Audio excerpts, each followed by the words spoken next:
휴일 포함해서 주당 68시간이던 근무 시간을 주당 52시간으로 줄인다. 새누리당과 정부가 노동시간 단축안에 합의했습니다.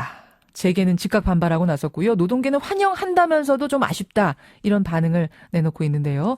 자, 각각 어떤 입장인지 정확하게 한번 들어보죠. 먼저 재계의 입장 듣겠습니다.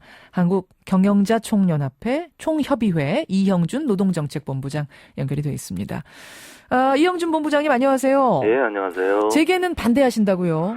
예. 왜인가요? 그동안에 우리 기업들이 사실상 낮은 생산성으로 많이 어려움을 겪고 왔었고요. 그다음에 노동시장마저도 경직적이어서 상황이 안 좋았습니다. 근데 지금 인위적으로 법을 통한 강제력을 가지고 근로시간 총 한도를 한꺼번에 16시간을 줄이겠다는 거 아니겠습니까? 이런 상황 같으면 현재 상황으로서는 상당히 저희들로서는 기업이 생산성을 유지한다든지 생산량을 확보하는데 상당히 어려움을 겪을 것으로 예상이 되고요. 2010년대에 저희들이 노사정이 합의를 한 바가 있습니다. 어떤 건가요? 2020년까지 1800시간대로 줄이겠다라고 하면서 2010년도 합의를 했는데 그 당시 합의하면서도 현장 단위 아니면 산업 단위의 여러 가지 상황들을 고려를 해서 노사가 자율적으로 줄여나가도록 이렇게 한 바가 있습니다. 아직도 여전히 시간적인 여유를 봤을 때는 그러한 자발적인 노력을 할 수 있는 시간이 있음에도 불구하고 갑자기 법으로 규제해서 줄이겠다는 것은 문제가 있기 때문에 당초 합의대로 노사가 자율적으로 줄여나가는 데 있어서 정부나 국회나 이런 데서 지원을 하는 방향으로 가는 게 맞다라고 생각을 합니다. 강제적으로 이렇게 하는 것은 기업에 도움이 안 되고 노사 전체에 도움이 안 된다 이런 말씀이신데 그렇죠.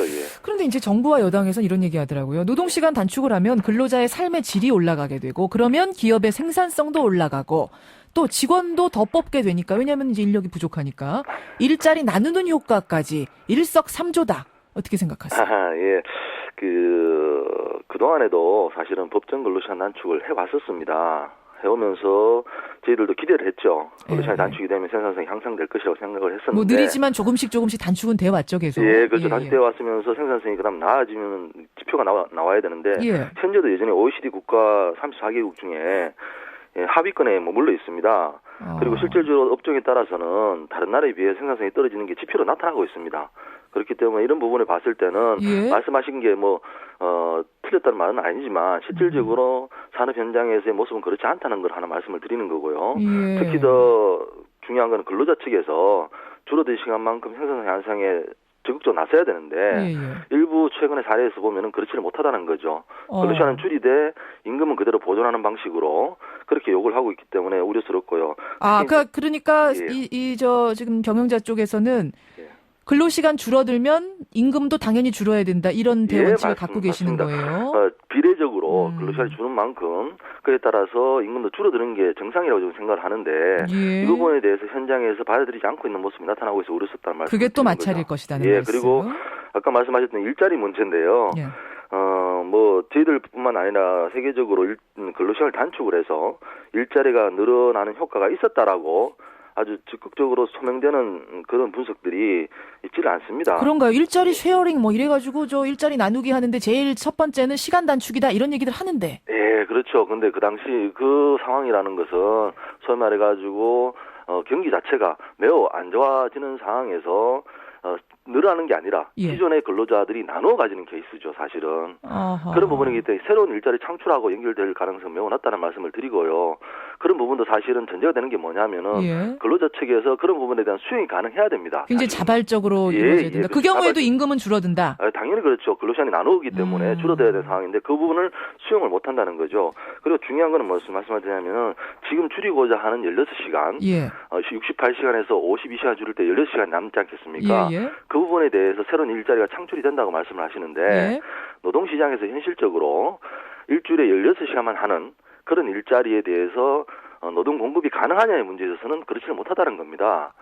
그렇게 충원이 안 될 거다. 왜냐하면 오히려 다른 방식으로 할 수밖에 없는 부분이 생기고 특히 이제 중소기업 같은 경우에는 아시다시피 현재도 인력을 구하기가 힘듭니다. 그런 상황에서 중소기업에 16시간 일하는 시간당 임금을 가서 16시간 임금을 받는 그런 일주일당 근로자가 사실은 산업 현장에 공급이 될 것이냐. 결국은 그 16시간은 그냥 공장 못 돌리고 네, 그렇죠. 죽는 시간이 될 거다. 네, 이런 그렇죠. 염려를 그런 하시는 현상들이 거예요. 중소기업에 나타날 수밖에 없다는 거죠. 알겠습니다. 이제 노동계 측의 반론을 근데 좀 보니까 예. 일단 우리나라 근로자들의 주당 평균 근로시간 지금 44.6시간이 나오는데 OECD 국가 중에 최장시간이다. 예, 예. 생산성이 높으냐 낮으냐 떠나서 일단 절대적인 시간이 너무 길다라는 얘기를 해요. 예, 그 부분도 사실은 말씀드릴 게 통계 착시 현상이라고 말씀을 드릴 수가 있겠습니다. 착시 현상? 예.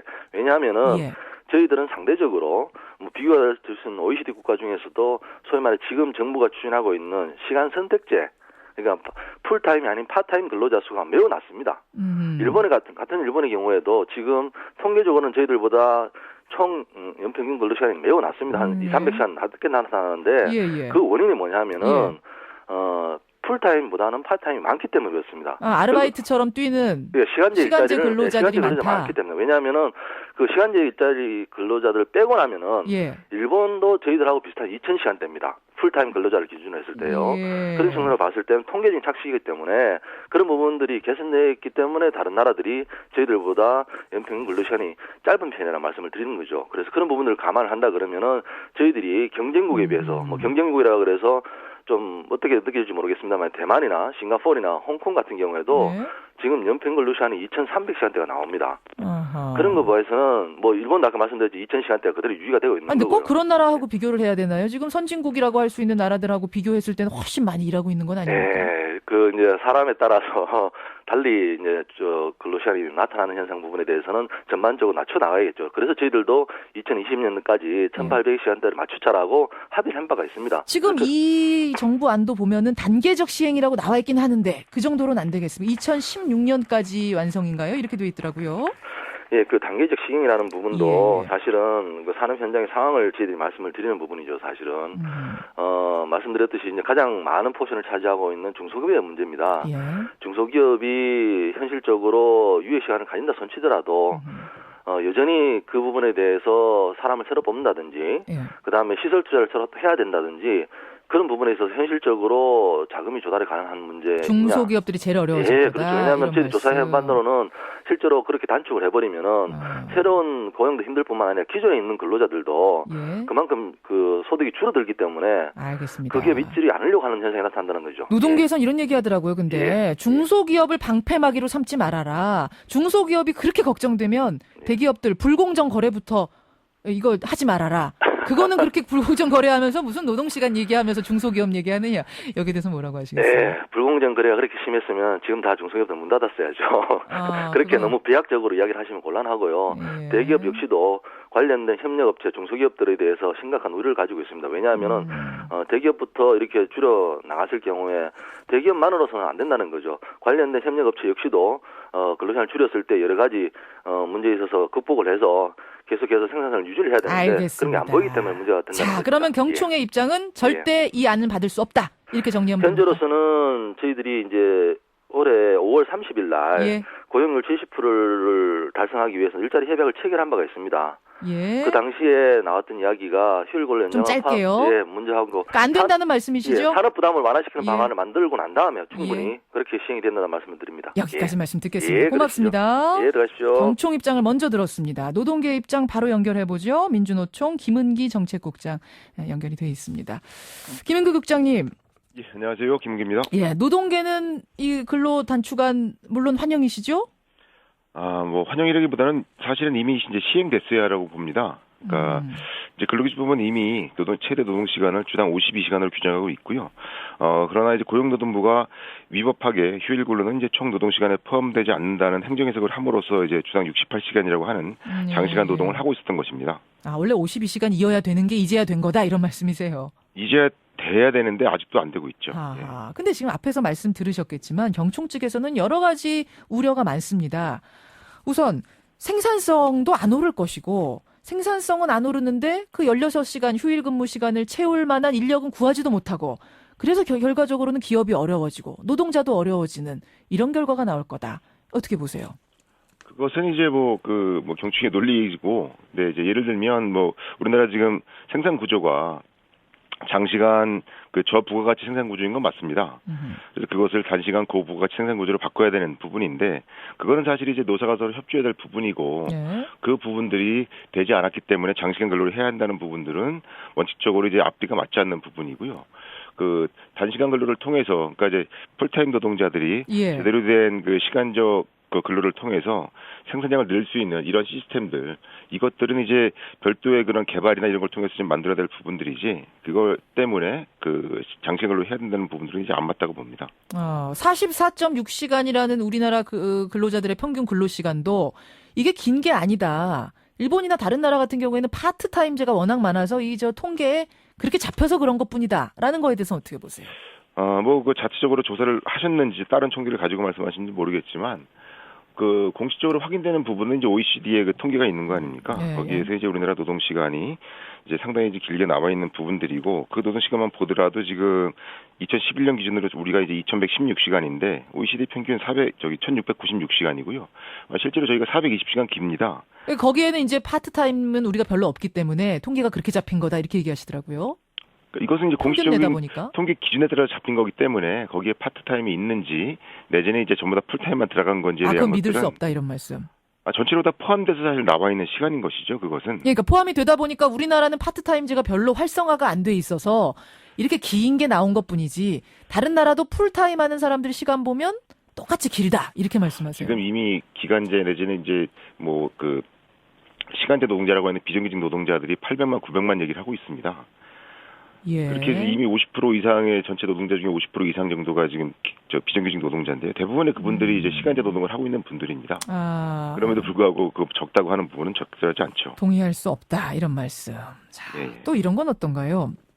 앞에서 경총이 말씀하시길 임금이 이 근로 시간을 단축하게 되면 임금이 동반 하락하게 되는데 줄일 수밖에 없는데 근로자들이 여기에 대해서 동의할 수 있겠느냐? 동의 못하면 여기서 또 엄청난 마찰, 노사 갈등이 일어날 거다. 어떻게 생각하세요? 저희 민주주의가 주장하는 부분은 그 정부가 주장한 것처럼 이제 비정규직 일자리나 시간제 일자리를 만들자는 것이 아니고요. 즉 당사자가 비정규직과 정규직 또는 이제 시간제 일자리나 풀타임 일자리를 자유롭게 왕래할 수 있지 않은 조건에서 양질의 비정규직, 양질의 이제 시간제 일자리 자체는 이제 모순이라고 보고 저희가 주장하는 것은 양질의 정규직 일자리를 나누자는 것입니다. 나누자는 것에 이제 핵심적인 부분이 있는 것이고 그것이 우선이고요. 그러면은 임금이 줄어드는 드는 부분은 감소할 수 있다 이런 말씀이신가요? 그러니까 임금 수준에 대한 논의는 사실은 일자리 나누기 그 다음에 대한 논의될 부분이고요. 일자리 나누기가 먼저다. 그리고 실제로 이제 그런 임금 수준에 대한 부분은 현장의 노동자들이 잘 알고 있습니다. 그래서 임금 수준은 현장의 그 상황에 따라서 다양하게 협상할 수 있는 부분인데 이것을 가지고 뭐 분쟁이 발생할 것이다라고 하는 그런 지레 짐작이나 지레 평가를 가지고서 이제 그 도입되지 않는다라고 하는 것 자체는 적절하지 않다고 봅니다. 그 일자리 쉐어링, 일자리 나누기 부분에 대해서 얘기를 좀 해보죠. 경영자 측에서 이렇게 얘기해요. 이제 그 근로 시간을 단축해서 그 일자리를 다른 사람에게 주는 요런 방법이 어떻겠느냐라고 얘기는 하지만 실제로는 안 될 거다. 왜냐하면 16시간을 근무하기 위해서 오는 인력들이 그렇게 많지 않을 거다. 특히 중소기업에선 구하기가 거의 불가능하다. 따라서 16시간은 그냥 죽은 시간이 되고 말 것이다. 어떻게 생각하세요? 그것은 이제 그야말로 산술적인 계산인데요. 그러니까 예를 들면 지금 68시간을 52시간만 하고 나머지 16시간만 이제 남들 주겠다. 이제 이렇게 계산하기 때문에 그런 부분이고 실제 이것을 전체적으로 펼쳐놓고 보면 노동시간 틀 자체를 조정할 수 있는 여지가 많다고 봅니다. 그래서 68시간을 52대 16으로 나누는 것이 아니고 뭐 68시간에 대한 부분들을 전체적으로 봤을 때 우리나라가 이제 2116시간이니까 이것을 뭐 1800시간으로 줄일 것이라고 한다면 실제 그 주간 소정 근로 시간을 현재 40시간에서 이제 52시간까지 12시간 연장이 가능한 것인데 이러한 그 기존 시간을 40시간에서 일부 더 줄이고 그래서 이제 연장 근로 시간을 일부 다시 제한을 하게 되면 그렇게 해서 일자리 나누는 것들을 이제 연착륙시켜서 가는 것이지 단지 16시간만 나눌 것이다라고 하게 되는 것 자체는 그건 뭐 정말 단순한 계산 방식에 불과하다고 봅니다. 그러니까 평일에 우리 지금 9시간씩 근무하도록 돼 있는데 그 시간을 조금 더 줄인다든지 해서 16시간이 아니라 더 많은 시간으로 주면 올 인력이 있을 것이다. 이런 말씀이신 거예요. 평일날 9시간, 평일날 6시간인데 실제로 이제 뭐 2시간씩 연장 근로 해가지고 이제 뭐 52시간씩 가는 것인데요. 예를 들면 뭐 주말만 누가 일하겠냐 그럼 16시간을 이런 식의 그 구조는 정말 그 사용자적인 생각인 것이고요. 저희들이 보기에는 이제 주말만 누구를 별도의 사람을 시키는 것이 아니고 전체적으로 일자를 나누는 것 자체가 이제 핵심인 것입니다. 가능할 것이다라는 말씀. 예. 반드시 통과돼야 된다고 생각하시는 거죠? 물론입니다. 예, 좀 팽팽해서요. 이게 과연 국회에서 어떻게 통과가 될지 모르겠습니다. 청취자 여러분들의 생각은 어떠십니까? 샵 1212 50원의 단문 100원의 장문 유료 문자 열어놓고 여러분의 의견도 좀 들어보죠. 고맙습니다, 국장님. 예, 감사합니다. 민주노총 김은기 정책국장까지 만났습니다.